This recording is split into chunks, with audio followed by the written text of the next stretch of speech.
dari Bit Notes, catatan dari bidan. Sekarang kita sudah sampai nih di episode Bidan Bercerita volume ketiga, dan pada kesempatan kali ini kita sudah mengundang seorang fasilitator prenatal yoga bernama Bidan Novi Nurul Fadila yang home base-nya saat ini ada di Sidoarjo. Nah, kenapa sih kita akan membahas topik yang satu ini? Karena topik ini cukup menarik ya di kalangan para ibu-ibu hamil, terutama bumil-bumil muda nih, dan yang kehamilan pertama, karena sudah banyak fasilitator gentle yoga yang sekarang melayani home care maupun secara online dan banyak digandrungi oleh masyarakat karena manfaatnya yang sangat banyak, terutama untuk mempersiapkan persalinan. Nah, kita langsung sapa Mbak Novi. Halo Mbak Novi. Halo, terima kasih sudah mau hadir ke Bidan Bercerita Isis pada kali ini. Sehat Mbak Novi? Alhamdulillah sehat. Customer yoga klien banyak, makin bertambah. Alhamdulillah, mungkin itu juga salah satu tanda bahwa di Indonesia ini juga makin giat juga ya. Angka kehamilan juga ternyata setelah berjalan mungkin lebih dari 2 tahun lebih ya, karena juga kemarin juga pandemi, banyak yang WFH, kemudian juga ternyata cukup meningkat juga secara drastis gitu. Iya, jadi sangat yoga ini jadi semakin hits ya sekarang. Jadi kita sekarang bakal memperbincangkan tentang topik ini sama ahlinya, teman-teman. Kita langsung aja ke pertanyaan yang pertama ya, teman-teman. Kan sebagian besar ibu hamil, terutama yang anak pertama, ini sering merasa khawatir dan cemas menjelang hari perkiraan lahir. Nah, tips dari Bidan Novi ini untuk mempersiapkan diri menjelang HPL. Oke, kalau untuk ibu hamil menjelang HPL, yang pertama para ibu ini perlu untuk tahu dulu sebetulnya HPL itu hari yang apa sih? Apakah itu hari yang paksa lahir ataukah misalkan oh ini sudah due date-nya nih, sudah hari dimana harusnya lahir. Padahal kalau misalkan kita mau menelisik lebih dalam lagi, oh ternyata HPL itu baru perkiraan lahir. Boleh lebih awal, boleh juga mungkin lebih dari HPL. Asalkan para ibu ini juga paham bahwa oh ternyata usia kehamilan di mana bayi siap buat lahir atau kita sebutnya aterem ya, cukup bulan, itu kurang lebih di usia 37 sampai batasnya 42 minggu. Persiapannya juga pasti, selain juga dari persiapan nutrisi yang harus seimbang, harus wajib ya, sayur, buah itu jangan sampai ketinggalan.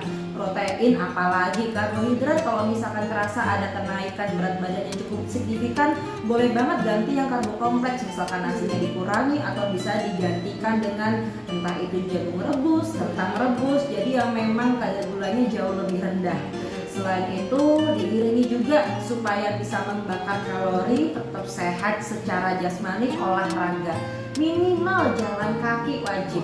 Selain olahraga, pastinya Bunda juga perlu mempersiapkan secara mental, secara psikisnya, karena rata-rata kalau misalkan ibu ini udah mendekati HPL tuh, aduh ini aman nggak ya kehamilanku ya, kok belum ada tanda-tanda gitu, kontraksi belum kerasa gitu, apalagi kalau udah banyak yang tanya, kok belum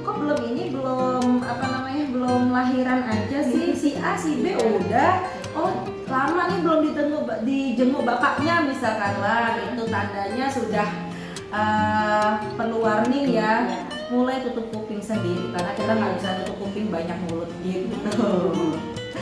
Jadi mungkin karena perkataan orang lain jadinya kita insecure gitu. Betul. Padahal juga seorang ibu ini harus percaya bahwa oh ternyata Allah itu sudah mendesainkan waktu terbaik kapan babynya lahir. Nah jadi tetap aja percaya bahwa oh ya tubuhku ini sudah Allah ciptakan, sudah Tuhan ciptakan sesempurna mungkin. Mau itu lahirnya hari ini pun ya bundanya juga pasti harus siap secara psikis, fisik, nutrisi, ilmu gitu ya, bahkan juga mungkin perlu untuk latihan nafas juga. Kan memang karena menurut beberapa penelitian kegiatan fisik, aktivitas fisik ini sangat bermanfaat bagi ibu hamil, terutama mempersiapkan persalinan. Nah, menurut Bidan Novi ini bentuk-bentuk kegiatan fisik yang bisa dilakukan oleh ibu hamil ini apa saja sih? Oke, terima kasih. Jadi kalau untuk kegiatan fisik macam-macam ya, olahraga, bisa yoga, bisa pilates, bisa berenang. Kita lihat dulu kemampuan tubuh ibunya, karena balik lagi yang tahu kapasitas tubuh ibu kan ibu sendiri ya. Katakanlah misalkan si ibu A, beliau kuat untuk yoga setiap hari itu katakanlah selama 1 jam nonstop gitu. Sedangkan si ibu B misalkan beliau baru gerak 10 menit aja udah capek. Boleh banget nanti diakumulasikan, yang penting dalam sehari tetap harus ada olahraga. Untuk yang disarankan dalam seminggu kurang lebih 150 menit. Kalau misalkan mau kita bagi-bagi ya berarti kalau misalkan dalam seminggu minimal 30 menit lah gitu ya. Atau mungkin nggak sampai 30 menit boleh, asalkan si ibu ini memang disiplin. Pagi olahraga, siang olahraga, sore olahraga, meskipun setiap olahraganya hanya 5 menit. Jadi tetap harus ada aktivitas fisik. Bahkan banyak juga olahraga yang di situ misalkan ibunya karena kondisinya bed rest. Jangan salah, ibu bed rest juga tetap bisa kok sambil gerakin tubuhnya, sambil gerak buka kakinya, atau mungkin latihan nafas sambil stretching ringan, atau dalam yoga itu yoga hamil kita ada yang namanya sesi relaksasi atau restoratif pose, itu juga bisa. Jadi nggak ada alasan ya buat ibu hamil kemudian aduh aku begah, aduh aku engap. Apalagi kalau udah mulai mendekati hari H persalinan mungkin makin banyak tuh ya pengen kita kasih excuse. Padahal semakin bertambahnya usia kehamilan ibu harus makin makan. Betul banget. Selain gerakan yoga, ini ada boleh nggak sih ibu hamil itu berenang, terus pilates ya menggunakan birthing ball seperti itu apakah sangat dianjurkan? Oke. Jadi kalau untuk berenang sendiri, yang pertama, berenang itu boleh banget untuk dilatih, cuman perlu untuk diperhatikan caranya, tekniknya. Jadi kalau misalkan ibu hamil pengen berenang, kehamilannya sudah cukup besar, nah kita perlu untuk menghindari gerakan-gerakan yang memang menahan nafas cukup lama. Nah, misalkan ibunya akhirnya di dalam air cukup lama nih. Nah, daripada kita melakukan hal yang cukup berat seperti itu, kita boleh banget lakukan gerakan yoga tapi dalam air, stretching ringan. Apalagi misalkan kalau posisi kepalanya sudah di bawah ya, kemudian usia kehamilannya katakanlah sudah cukup bulan, itu boleh banget Bunda melakukan gerakan yoga tapi dalam air. Atau kita sebutnya mungkin aqua prenatal yoga seperti itu.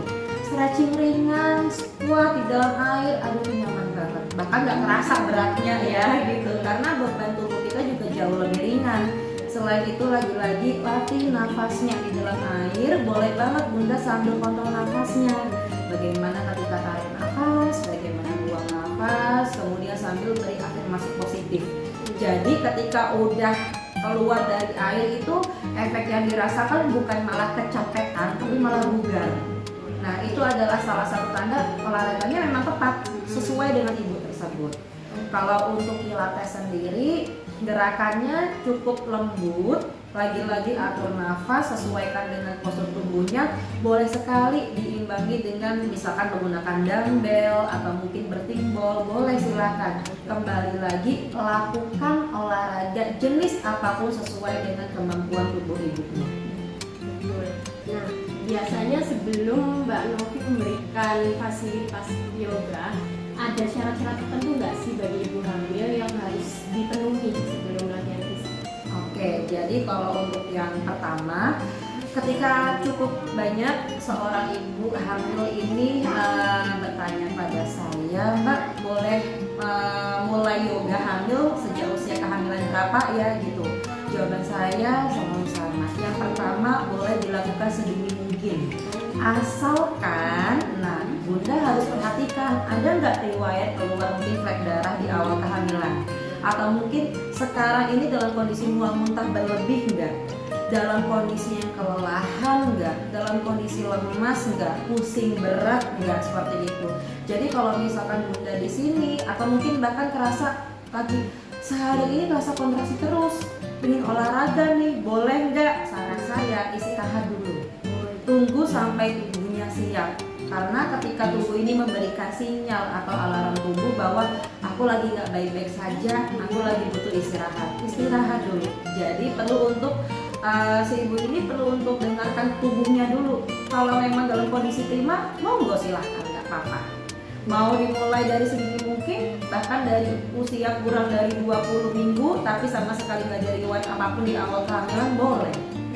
Jadi balik lagi, masing-masing ibu sangat spesial ya kondisinya. Kita nggak bisa mengukur rata, harus bagaimana. Tapi kalau ada kondisi khusus, misalkan tadi keluhan-keluhan yang saya sebutkan itu ada pada ibu seperti itu, Bunda saya sarankan untuk melakukan yoganya minimal 20 minggu. Di atas 20 minggu silahkan dilakukan olahraga, di mana plasenta tersebut sudah menempel dengan kuat. Insya Allah babynya pun juga sudah melakukan implantasi dengan kuat, sehingga kita lakukan olahraga pun babynya juga sudah siap seperti itu. Nah, kan beberapa ibu hamil itu beranggapan bahwa pekerjaan di rumah, ngepel, nyapu itu udah aktivitas fisik sebenarnya. Nah, menurut Mbak Novi, seberapa penting sih bagi ibu hamil itu untuk mendapatkan senam yoga langsung dari pelatih yang berpengalaman seperti itu? Oke, baik, terima kasih. Jadi banyak ya, apalagi saya pun juga sebetulnya alumni ibu rumah tangga sampai sekarang bahkan ya. Waktu itu mungkin sedikit cerita, saya ketika hamil hanya berdua dengan suami di Surabaya. Melakukan pekerjaan fisik pun, kerjaan rumah ya, itu juga artinya ya kita bagi peran, bagi tugas.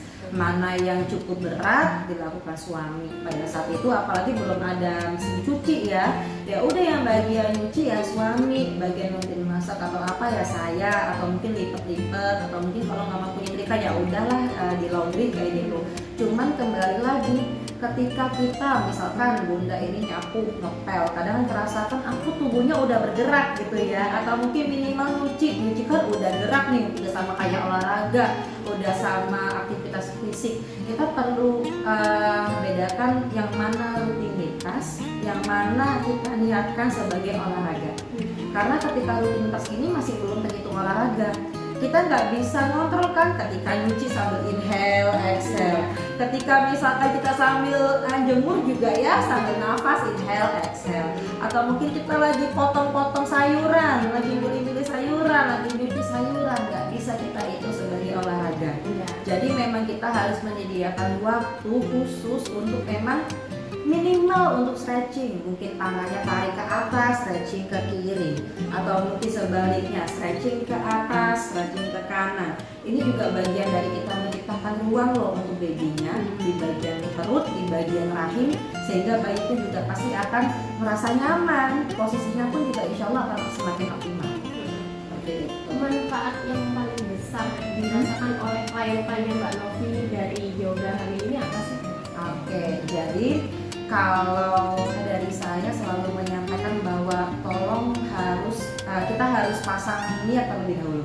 Pasang niatnya apa? Apakah yoga ini hanya sekedar ikut-ikutan? Ataukah hanya sekedar menggerakkan tubuh saja? Ataukah lebih dari itu?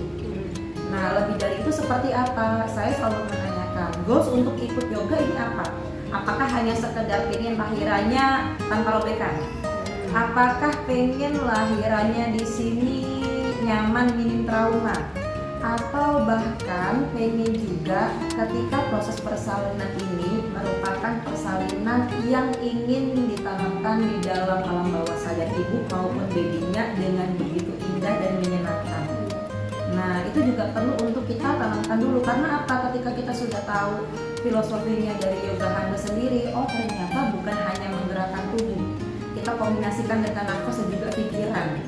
Bayangkan kalau misalkan lagi yoga, lagi olahraga, tapi pikirannya kemana-mana, nggak fokus, mau atur nafas dengan stabil aja susah, mau pikirannya rileks susah, kepikirannya aduh belum ambil jemuran nih, atau aduh belum matiin kompor nih, jadi akhirnya ke distract. Bahkan kalau misalkan ketika yoga ini, bandingkan ya, hati-hati juga kalau misalkan memang ada ibu yang udah menjelang HPL atau mungkin bakal lewat HPL, di situ orientasinya aku mau yoga supaya bayinya cepet lahir. Hati-hati, kita harus setting niat dulu. ketika setting niat awal kita perlu untuk mereprogram lagi ya mindset ibu bahwa kita kembalikan lagi yang bisa kita lakukan adalah ranah ikhtiar. Yoga ini salah satu dari bentuk ikhtiar kita, ibu, untuk melakukan gerakan-gerakan bisa memicu induksi alami. Tapi kalau misalkan ibunya sendiri, pokoknya aku mau cepat lahiran, aku harus ngelakuin gerakan ini, tapi kok nggak kontraksi-kontraksi ya? Nah, ternyata bunda juga harus belajar.